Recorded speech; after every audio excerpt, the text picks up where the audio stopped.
LDL discovery journey में आप सभी का स्वागत है। मैं आप सभी को हृदय से प्रणाम करती हूँ और आशा करती हूँ कि आप लोग स्वस्थ हों और सुखी हों। तो जैसे आप थंबनेल में देख ही रहे होंगे, ब्लास्ट हो गए आपके डीएम के सारे दबे हुए इमोशन।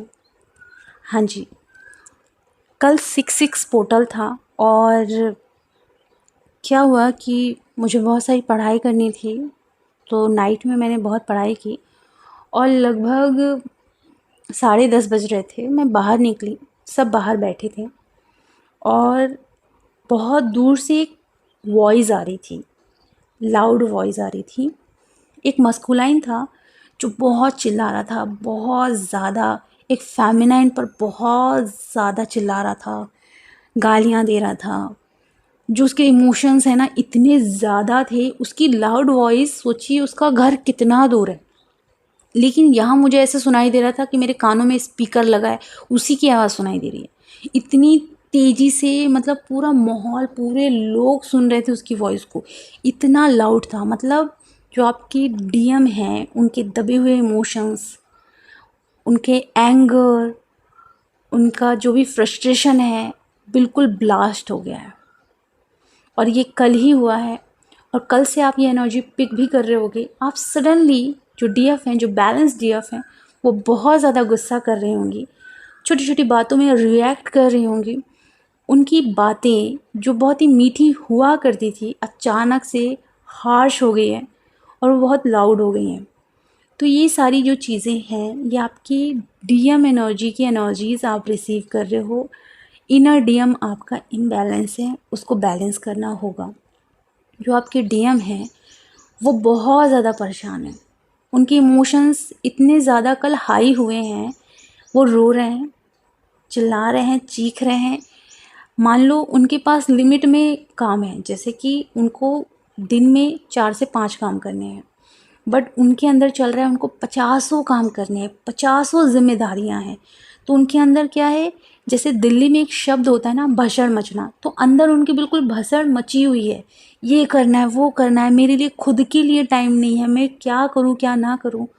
कल से हो सकता है कि आपकी बॉडी बहुत थका हुआ फील कर रही है। आप एनर्जी ड्रिंक भी पी रहे हो, सही फूड भी खा रहे हो, फिर भी आपकी बॉडी बहुत थकी हुई है। आपको नींद आ रही है, आपकी आँखों में पेन हो रहा है और आपको राइट साइड में भी कहीं ना कहीं एक ईचिंग सी फीलिंग हो रही होगी। आँखों में एक पेन हो सकता है, वो भी हो रहा होगा।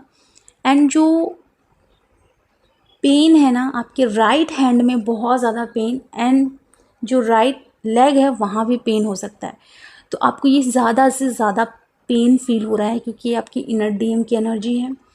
वहाँ जो सारी चीज़ें हो रही है, आपको रिसीव हो रही हैं वो सारी चीज़ें। यहाँ मैं आपको बताना चाहूँगी कि जो आपके डीएम हैं वो आपको खोने से बहुत ज़्यादा डर रहे हैं, क्योंकि मुझे एक साइन मिला यूनिवर्स की तरफ से कि शिव जी बहुत रो रहे हैं, बहुत ज़्यादा रो रहे हैं और वो सती जी को चिल्ला रहे हैं कि मुझे छोड़ के मत जाओ, लेकिन सती जी उनसे दूर जा रही हैं। तो ये सीधा सीधा एक साइन मिला मुझे कि डीएम को लग रहा है कि वो अपनी डीएफ को खो देंगे। तो ये डर उनके अंदर पनप गया है, वो उन चीज़ों से डर रहे हैं, इनसिक्योर हो रहे हैं। जेलेसी, ईर्ष्या, घमंड, ईगो, एंगर बिल्कुल भर भर के आ रहा है। उनकी इमोशन, मैंने जैसे बताया ना, ब्लास्ट हो गए हैं। तो ये सारी चीज़ें हो रही है। आप सडनली रिएक्ट कर रही हो, आप सडनली गुस्सा कर रहे हो, आपको समझ में नहीं आ रहा है आप कैसे कैसे बिहेव कर रहे हो, जबकि आपका बिहेवियर पैटर्न ऐसा नहीं है। आपके थ्रॉट में बहुत पेन हो सकता है, आप जब भी बात कर रहे हो एक खराश हो रही है, एंड आप ज़्यादा लाउड नहीं बोल पा रहे हो क्योंकि आपकी जो थ्रॉट है वो ओपन है, बट आपकी इनर डीएम की नहीं है। मीन्स आपकी मस्कुलाइन एनर्जी की थ्रॉट अच्छे से ओपन नहीं है। आपको अपने थ्रॉट पे अच्छे से काम करना है। एंड आप जब भी बात करने करते हो, आपकी जो वॉइस है लाउड नहीं हो पा रही है, आपको दर्द हो रहा है, खराश आ रही है, दर्द हो रहा है, तो आपको थ्रॉट में भी बहुत इशू हो रहे होंगे। एंड जो एंगर है वो इतना लाउड है, जैसे मैंने बताया ना कि वो इंसान बहुत दूर से चिल्ला रहा है, बट बहुत ज़्यादा चिल्ला रहा है। ओके, तो हो सकता है कि आप सोचो कि मैं डीएम को कॉल या मैसेज करूं, तो ऐसा मत करना, क्योंकि साइन क्या मिला मुझे कि वो जो चिल्ला रहा था वो फेमिनाइन पे चिल्ला रहा था। हो सकता है कि उनका एंगर उनके कंट्रोल में नहीं है, ओके, तो वो एंगर आप पर भी निकल सकता है, ओके। या तो वो कुछ ना बोले, हो सकता है आपको ब्लॉक कर दे, बट इसीलिए मैं बता रही हूँ कि आपको जो भी करना है, बाहर कुछ नहीं करना, बाहर कुछ है ही नहीं, बाहर सिर्फ मिरर है। आपकी इनर मस्कुलाइन को आपको हील करना है, आपकी इनर मस्कुलाइन को आपकी ज़रूरत है, तो आपको अंदर हील करना है, अपने साथ बैठना है, अपने रूट चक्रा, सैक्रल चक्रा, हार्ट चक्रा को, थ्रोट चक्रा को हील करना है। हार्ट चक्रा से रिलेटेड मैं थोड़ा बताना चाहूँगी। एक सॉन्ग मुझे रिसीव हुआ, उस सॉन्ग में एक सही वर्ड था कि मैंने कैसे नहीं पहचाना आपके प्यार को। इस तरीके से एक सॉन्ग था, आ अब लौट चले में एक शब्द आया था। एक सॉन्ग है आ अब लौट चले, उसी के अंदर ये शब्द था कि मैंने कैसे नहीं पहचाना। आप सुन सकते हो, बट आपको 3D में डीएम को परेशान नहीं करना है, उनकी हीलिंग चल रही है और आपको अपनी हीलिंग करनी है, ओके। यहाँ थोड़ा और क्लियर करना चाहूँगी कि जो इमोशंस उनके भर भर के आ रहे हैं, ये हीलिंग आप कर सकते हो, आप बैलेंस में रह सकते हो। बस आपको एक साइन मिला है कि क्या क्या चीज़ें हो रही हैं। एंड जो बॉडी आपकी बहुत ज़्यादा थकी हुई फील कर रही है, आप कोशिश करें ज़्यादा से ज़्यादा आप आराम करें, क्योंकि बॉडी में बहुत ज़्यादा आपको थकान फील हो रही है। कोई एनर्जी रिसीव नहीं हो रही है कि आप एनर्जी ड्रिंक पी रहे हो तो एनर्जी आ जाए, ऐसा कुछ भी नहीं हो रहा है। आपका गला ज़्यादा से ज़्यादा सूख रहा है, मुंह में टेस्ट नहीं आ रहा होगा आपको, आप खाना खा रहे हो कल से, कोई भी टेस्ट नहीं आ रहा है, अच्छा फील नहीं हो रहा है, एक फीवर सा फील हो रहा है। एंड आपको बहुत रोना भी आ रहा है, ये आपकी डीएम एनर्जी की एनर्जी। जैसे मैंने बताया ना कि साइन मिला मुझे कि शिव जी बहुत रो रहे हैं, और इतना ज़्यादा गुस्सा आपको आ रहा है कि चीखने चिल्लाने का मन हो रहा है, इतना ज़्यादा। ये क्यों हो रहा है? ये आपकी डीएम एनर्जी की एनर्जी है, ओके, इसी वजह से आपको महसूस हो रहा है। यहाँ सिर्फ इतना ही मैं कहूँगी कि आपको खुद को डिवाइन को सरेंडर कर देना है। एंड ब्रेन से तो खुद को ऑपरेट मत करना, क्योंकि जो ब्रेन है ना, वो आपको बहुत ज़्यादा कॉन्फ्लिक्ट कन्फ्यूज़न में रखेगा और आपके ब्रेन में ज़्यादा आपको पेन होगा, क्योंकि आप क्या करते हो, ब्रेन के माध्यम से कंट्रोल करते हो, बल्कि आपको कुछ कंट्रोल करना ही नहीं है, डिवाइन कंट्रोल कर रहे हैं ना, आप बस कंट्रोल हो रहे हो। इस चीज़ को आपको समझना है, आपको बिल्कुल सरेंडर हो जाना है डिवाइन पे कि मैं तो कुछ कंट्रोल नहीं कर रही, जो हो रहा है डिवाइन की मर्ज़ी से। डीएम की लाइफ में हीलिंग भी डिवाइन की मर्ज़ी से हो रही है, क्लिनजिंग भी उनकी मर्ज़ी से होगी, उनको आना भी होगा तो डिवाइन की मर्ज़ी से। तो सब चीज़ डिवाइन को सरेंडर कर दो। अपने माइंड में ये मत रखो कि मैं कुछ कर रही हूँ, मैं कंट्रोल कर रही हूँ, मैं इनर वर्क कर रही हूँ तो वहाँ कंट्रोल कर रही हूँ, नहीं। आप जो इनर वर्क कर रहे हो आप खुद के लिए कर रहे हो, तो असर वहाँ होगा, बिकॉज वो जो है उनकी सोल आप ही के अंदर है, ओके। वो और आप एक ही हो, इसलिए आप जो कर रहे हो वहाँ असर हो रहा है, वो अलग अलग नहीं है। अगर अलग अलग होते तो आप जो भी करते वहाँ असर नहीं होता, बट आप एक ही हो ना, इसलिए खुद पर जब आप काम कर रहे हो तो असर वहाँ हो रहा है। तो आपको अपने माइंड से निकाल ही देना है, क्योंकि माइंड आपको ईगो में फंसाता है, एटीट्यूड में फंसाता है। अगर ईगो और एटीट्यूड है तो आपका हार्ट चक्र ओपन अभी नहीं हुआ है, क्योंकि ईगो और एटीट्यूड तब ख़त्म होता है जब आपका हार्ट चक्र अच्छे से ओपन होता है। एंड आप बोलते हो किसी भी परिस्थिति में मैं डीएम को माफ़ करती हूँ, और अनकंडीशनल लव उनके लिए और पूरे संसार के लिए। वो कहते हैं ना कि मेरा प्रेम मेरे प्रेम के लिए, मेरा प्रेम इस प्रेम भरे संसार के लिए। तो आपको प्रेम देना है, अगर आप जितना प्रेम दोगे उतना प्रेम आपको रिफ्लेक्ट होगा। कहते हैं जितनी ब्लेसिंग आप दोगे ना, मुसीबत में मनी धन काम नहीं आएगा, मुसीबत में ब्लेसिंग ही काम आएगी। बहुत सारी डिवाइन फेमिनाइन हैं जो कि ब्लेसिंग अब नहीं देती हैं। मुझे नहीं लगता कि वो डिवाइन फेमिनाइन है, क्योंकि वो ब्लेसिंग देना भूल गई हैं। अगर आप ब्लेसिंग नहीं रखोगे तो आपकी लाइफ में बहुत सारे चैलेंजेस आएंगे और आपके पास आपकी दी हुई ब्लेसिंग ही नहीं है। जैसे मैंने बताया, जितना प्रेम आप दोगे उतना लौट के आएगा, उससे कई ज़्यादा लौट के आता है। तो आप जितनी ब्लेसिंग दोगे आपके पास भी वो लौट के आएगा। पर आप जब ब्लेसिंग दे ही नहीं रहे हो और आप सोच रहे हो कि मुसीबत में कोई दुआ कर दे, तो कैसे हो सकता है? आपकी दुआएं ही तो रिफ्लेक्ट होती है ना, और आप दुआएं दे नहीं रहे, तो रिफ्लेक्ट कैसे होगी? तो आप दुआएं नहीं दे रहे हो तो मुसीबत में फिर दुआएं ही काम आती हैं, तो वो दुआएं तो फिर आपके काम ही नहीं आएंगी क्योंकि आपने दी नहीं। तो कोशिश करें जितना हो सके सोल फैमिली को, सभी को ब्लेसिंग दीजिए, खुश रहिए और अपनी सही एनर्जी को स्प्रेड करिए। बहुत लोग गलत करते हैं, वो ये नहीं समझ रहे हैं कि प्रकृति अपने पास कुछ नहीं रखती है।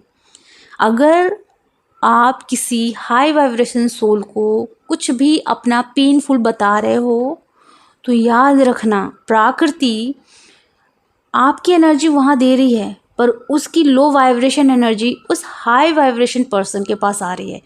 प्रकृति कुछ नहीं रखती और उस वजह से कर्मा क्रिएट हो जाता है। उस वजह से उस लो वाइब्रेशन पर्सन की लाइफ में जो हो रहा है वो सारा निगेटिव उस हाई वाइब्रेशन पर्सन की लाइफ में होने लगता है, रिफ्लेक्ट करने लगता है। तो थोड़ा समझो कि ज़्यादा से ज़्यादा से पॉजिटिव चीज़ें बोलो, पॉजिटिव चीज़ें शेयर करो, पॉजिटिव चीज़ें स्प्रेड करो, अपनी जर्नी से रिलेटेड पॉजिटिव चीज़ें शेयर करो। कुछ भी शेयर करना है पॉजिटिव चीज़ें, कुछ भी निगेटिव है आप कोशिश करो कि अपनी हीलिंग कर लो। अगर आप हीलिंग नहीं कर पा रहे हो तो आप किसी मेंटोर से काउंसलिंग लेकर वो हीलिंग करा लो, क्योंकि निगेटिव अगर आप स्प्रेड करोगे तो जैसे बताया जितना आप दोगे उतना लौट के आएगा। वो निगेटिव जितना दोगे आपकी लाइफ में वापस निगेटिव लौट के आ जाएगा। इसलिए कह रही हूँ पॉजिटिव जितना बोलोगे, प्यार जितना दोगे, लव जितना दोगे वो डबल होकर आएगा। लेकिन जितना निगेटिव दोगे है ना, उतना निगेटिव आपके पास डबल होके आएगा। और सोचिए वो निगेटिव कितने लोगों की लाइफ में रिफ्लेक्ट होगा, वही सेम घटना कितने लोगों की लाइफ में होगी, है ना। तो बहुत ज़रूरी है आपका पॉजिटिव होना और अपने इनर डीएम को बैलेंस करना और खूब सारी ब्लेसिंग आपको देना आना चाहिए। मत भूलिए कि आप डिवाइन फेमिनाइन है। खुद को भूलकर डीएम के पीछे भागने की ज़रूरत नहीं है। आपको डिवाइन ने किसी पर्पस के लिए भेजा है, तो अपना मिशन मत भूलिए यार। बहुत लोग शादी इन चीज़ों में फंस रहे हैं। अरे बारीकी से समझो इस जर्नी को कि ये जर्नी शादी की जर्नी नहीं है, ये जर्नी सोल की जर्नी है। इस जर्नी में आपको आज़ाद होना है, फ्री होना है। आप तो क्या कर रहे हो, जैसे बहुत सारे लोग शादी कर रहे हैं ना, बंध रहे हैं, बंधन में बंधने आ रहे हो आप। आपको आज़ाद होने के लिए भेजा गया है और आप खुद ही बंधन में बंध रहे हो। और खुद ही बंधन में बंध रहे हो तो ये मत करो वो मत करो, मतलब आप खुद ही आज़ाद नहीं हो तो आप क्या लोगों को हेल्प करोगे। मैरिज का जो मीनिंग है ना इस वर्ल्ड में बहुत रॉन्ग है कि शादी करो और किसी घर में जाके रहो और जो भी काम है दिन भर करते रहो और थोड़ा बहुत आपका काम है बस वो थोड़ा बहुत करो, थोड़ा बहुत यूनिवर्स का पर्पस है वो करो। मतलब आपने मैरिज की एक्चुअली डिटेल को नहीं समझा है। लोगों ने मैरिज में गलत डिटेल फैलाई है और आप उसी को समझ के आगे बढ़ रहे हो। कभी सोचा है कि मैरिज का एक्चुअली मीनिंग क्या होता है? आज़ाद हो जाना, सोल को इतना फ्री करना जैसे हमारे भगवान करते हैं। भगवान कहते हैं ना, तुम्हारी मर्जी हो तो मंदिर आओ, नहीं है तो मत आओ।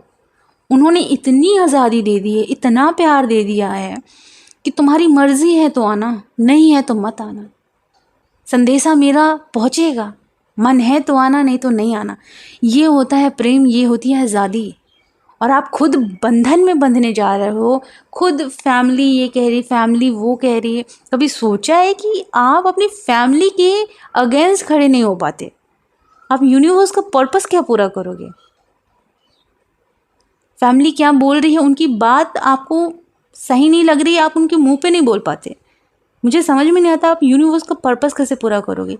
मैं सच बता रही हूँ, मेरे सामने मेरी फैमिली मेम्बर कास्ट, जाति, इन सारे टॉपिक पर बात करते हैं। मेरे में इतना गट्स है कि मैं बहुत रिस्पेक्ट से उनको बोल देती हूँ कि मुझे ये पसंद नहीं है, क्योंकि भगवान के दर पे अगर आप जाओगे तो आपकी जाति नहीं पूछी जाएगी और शिव जी की कोई जाति नहीं होती है।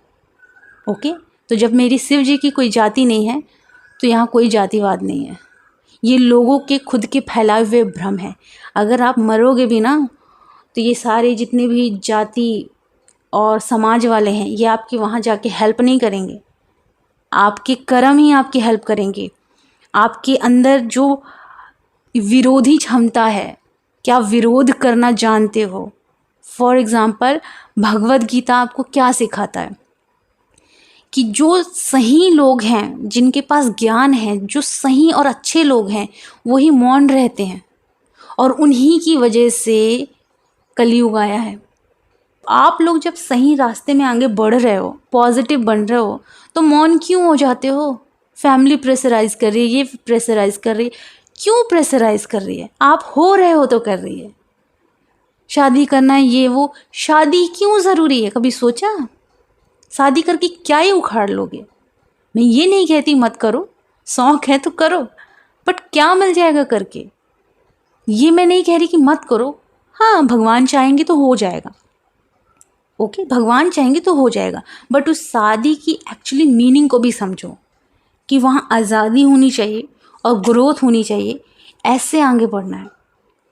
और अगर आप विरोध करना नहीं जानते तो याद रखना, आप अपने लिए और यूनिवर्स के लिए अभी रेडी नहीं हुए हो। आपको विरोध करना आना चाहिए। अगर आपके पास ज्ञान है तो स्प्रेड करना आना चाहिए। फाइट करना सीखो। मैं ये नहीं कह रही कि तलवार लेकर सबकी मुंडी काटो, ये काम नहीं बोल रही हूँ भाई मैं। तरीका होता है हर चीज़ का। एक्शन लेना तो सीखो कम से कम। बट आप खुद के लिए एक्शन नहीं ले रहे हो और आप इस जर्नी को इतना लूज बना दिए हो जैसे कि ये जर्नी पता नहीं क्या है, ये है वो है, और आपको शादी करनी है। बहुत ही मुश्किल से ये यात्रा मिली है आपको। आपकी 3D पैटर्न ने आपको बिगाड़ के रखा है। 3D पैटर्न में आप याद रखना, आप कर लो शादी, वहाँ से जब तकलीफ़ मिलेगी और एंड में जाके डिवोर्स होगा, तब समझ में आएगा शादी नहीं करनी चाहिए। तो जब तक आप भोगोगे भी नहीं ना, तब तक समझ में नहीं आएगा, ये भी है। तो इससे अच्छा है कि जो लोग भोग चुके हैं उनसे कुछ सीख लो। डिवाइन फेमिनिन बनना है ना, तो सीखो थोड़ा। अभी आप लोग फेमिनिन ऊर्जा में हो, इसलिए डरे डरे रहते हो, डरपोक जैसे रहते हो। डिवाइन फेमिनिन बनो, इतनी पावर में आ जाओगे ना कि सामने कोई भी खड़ा रहेगा, आपको कोई फ़र्क नहीं पड़ता। कोई नेता नपाड़ी या फिर कोई बड़ा सा बड़ा इंसान कोई आके मेरे बगल में खड़े हो जाए, मुझे कोई फ़र्क ही नहीं पड़ता, मुझे उससे कोई डर ही नहीं लगता। कुछ ऐसी पावर में आओ ना, आप ऐसे पावर में रहो कि वो जो भी है वो अपनी जगह ठीक है। मैं जहाँ हूँ मैं भी अपनी जगह ठीक हूँ। वो अगर हाई है तो मैं भी हाई हूँ। वो 3D लेवल में हाई है, मैं 3D में भी हाई हूँ, मैं 2D में भी हाई हूँ। मतलब मैं भगवान की नज़रों में सही हूँ ना, मेरे लिए उतना काफ़ी है। तो आपको भगवान की नज़र में सही बनना है, बट आप नहीं बनना चाहते। आपको इंसानों की नज़र में सही बनना है। इंसान जो बोल रहे हैं, जो कर रहे हैं, वो इंसान की भी गलती नहीं है, पता है, या आप ही की गलती है। इंसान आपको सिर्फ रिफ्लेक्ट कर रहा है। आपके अंदर जो चल रहा है ना, वही रिफ्लेक्ट कर रहा है। अगर आपके अंदर चल रहा है कि शादी भी ज़रूरी है, आज के लोगों ने बहुत फैला दिया है कि शादी करो, और आपके मन में ये डाल दिया है कि शादी, तो आप बार बार शादी सोच रहे हो। और जैसा जैसा सोचोगे लोग रिफ्लेक्ट करेंगे। उनकी भी गलती नहीं है, बस वो आपके अंदर की भावनाओं को ही तो रिफ्लेक्ट कर रहे हैं। आपकी जो एनर्जी है उसी को तो रिफ्लेक्ट कर रहे हैं। अगर समाज शादी बोल भी रहा है तो उसकी एनर्जी को आप अपने अंदर मत लो। अगर आप लोगे तो आपके अंदर वो चलेगा, और वो चलेगा तो बाहर लोग रिफ्लेक्ट करेंगे। समाज अगर शादी के लिए प्रेशर दे रहे हैं, उनकी एनर्जी को आपने लिया, आपने अपने अंदर वो प्रेशराइज क्रिएट करना शुरू किया। बाहर जितने भी आपके फैमिली मेम्बर हैं वो आपको रिफ्लेक्ट कर रहे हैं, वो प्रेशर आपको देना शुरू कर दिए, शादी कर लो। तो इन चीज़ों को समझो कि किस गलत वे में आप जा रहे हो, और आपके अंदर की जो एनर्जी है बाहर बस लोग रिफ्लेक्ट कर रहे हैं। तो उनकी भी गलती नहीं है, आप ही की खुद की गलती है कि आप एनर्जी ले रहे हो। ओके, तो मैं यहाँ बहुत सारी चीज़ें आपके साथ शेयर कर दी हूँ। तो कोशिश करें यार, बहुत लोग परेशान रहते हैं, मैसेजेस करते हैं, मुझे अच्छा नहीं लगता कि लोग अगर आपको दबा रहे हैं तो आप दब रहे हो। तो ये आपके अंदर है कि आप अपने आप को अंदर से दबा रहे हो, इसलिए बाहर लोग आपको रिफ्लेक्ट कर रहे हैं। इसलिए बोलती हूँ मिरर एक्सरसाइज क्या करें। ओके, तो चलिए अपना ख्याल रखें, खुश रहें, गॉड ब्लेस यू।